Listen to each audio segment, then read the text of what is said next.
Nous pouvons affirmer par toutes ces plaies, ces famines, ces tremblements de terre, ces guerres sans fin, sans l'ombre d'un doute que nous sommes témoins de la réalisation de tous les grands signes donnés par Jésus.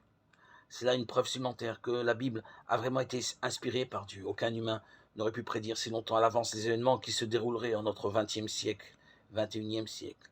La réalisation de tous ces signes signifie aussi que nous vivons à l'époque de la présence de Jésus et de la conclusion du système des choses. Matthieu 24, 3. Quelle est la portée de cette prophétie? Quelle est la signification de la présence de Jésus? Qu'est-ce que le système des choses qui arrive à sa conclusion? Pour le savoir, il nous faut examiner une autre preuve solide de l'inspiration divine de la Bible, son harmonie remarquable. Cet examen qui fait l'objet du prochain chapitre, des prochaines audios, nous montrera aussi de quelle façon le thème central de la Bible approche, en ce moment même de son redoutable dénouement.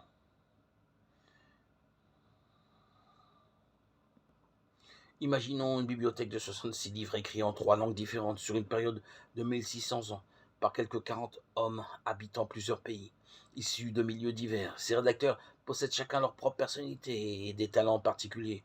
Or, mis à bout, leurs livres ne forment plus qu'un seul gros ouvrage qui, de la première à la dernière page, développe un thème unique. Difficile à croire, n'est-ce pas?